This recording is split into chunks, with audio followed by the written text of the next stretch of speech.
एक बड़ी खबर अभी आ रही है, इससे कनेक्टेड नहीं है लेकिन देश के लिए बड़ी खबर है। अहमदाबाद टेस्ट में ऋषभ पंत का धमाकेदार शतक, 115 गेंदों पर ऋषभ पंत ने शानदार शतक जड़ा और ऋषभ पंत ने छक्का जड़कर शतक पूरा किया, लेकिन 101 रन की ताबड़तोड़ पारी खेलकर वो आउट हो गए हैं। ये इस वक्त की बड़ी खबर मैं आपको बताना था। Pradeep sir, back to you. ये बड़ी खबर मुझे बताना था। सर, मैं आपसे एक मोटी मोटी चीज जानना चाहता हूं। आपने एक बड़ी अच्छी बात की कि हम इनको क्रेडिबिलिटी नहीं दे सकते, लेकिन इसका तो पूरा जो सोच है फ्रीडम हाउस रिपोर्ट की, सोच ही बड़ी अजीब सी है। वो इंटरवीन करना चाहते हैं, राष्ट्रपति ट्रंप उनको विड्रॉ कर रहे थे फंडिंग को लेकर, जॉर्ज सोरोस इन्वॉल्व हैं। बहुत संक्षेप में रिएक्शन सर। देखिए, अमेरिका दुनिया के दूसरे देशों में अपनी दादागिरी चलाना चाहता है, ये बात किसी से छिपी नहीं है। ये फ्रीडम हाउस और इस तरह के जो थिंक टैंक हैं, उनका इस्तेमाल इसी के लिए किया जाता है, उन देशों के प्रति माहौल बनाना।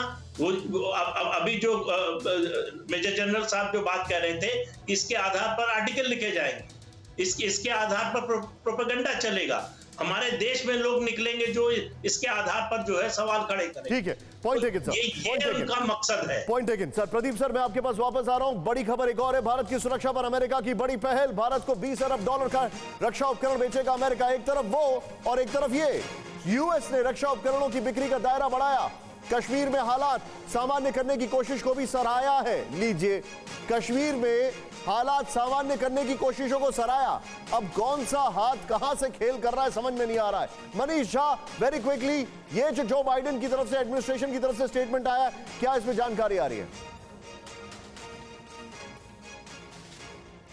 देखिए निशांत, सबसे पहले तो मैं ये एक बात कहना चाहूंगा कि प्रेसिडेंट बाइडेन की सरकार भारत के साथ है, भारत के साथ अच्छे संबंध चाहती है और उस दिशा में चाहे हथियारों की खरीद का मसला हो या दूसरे और मसले हैं। आपने स्वयं विदेश मंत्रालय के प्रवक्ता से बात की थी और उन्होंने क्या कहा था कि अमेरिकी प्रशासन भारत के साथ आगे बढ़कर काम करना चाहता है क्योंकि भारत एक इंपॉर्टेंट रोल अदा कर रहा है। ऐसी स्थिति में चाहे हथियार खरीद की बात हो, जिसको लेकर अमेरिकी प्रशासन राहत देने के लिए, छूट देने के लिए तैयार है, वहीं दूसरी तरफ अगर फ्रीडम हाउस जैसी चीजें रिपोर्ट आती है तो हम इसका एक कंक्लूजन ये नहीं निकाल सकते। मनीष, एक मिनट मनीष, इन एनालिसिस हम बाद में करेंगे। मनीष, मैं चाहता हूं जो बाइडेन की तरफ से ये जो स्टेटमेंट आया है, इस स्टेटमेंट का क्या इंपैक्ट है दोनों देशों के बीच में, एमईए कैसे रिएक्ट कर रहा है, ये क्या क्या इंफॉर्मेशन है?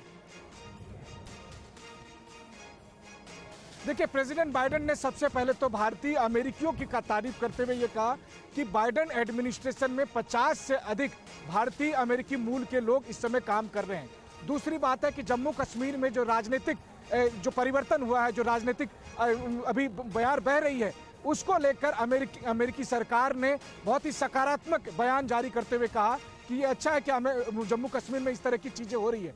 और जो तीसरी बात जो सबसे अहम थी कि भारत सरकार को जो हथियारों को परचेज करना है, जिसके लिए बाइडेन एडमिनिस्ट्रेशन को कुछ छूट देनी थी, उसको लेकर भी बाइडेन एडमिनिस्ट्रेशन ने बेहद सकारात्मक संकेत दिए हैं। ठीक है, पॉइंट टेकन। कुल मिलाकर परवाह देश की, सोमवार से शुक्रवार रात 10 बजे TV9 भारतवर्ष पर।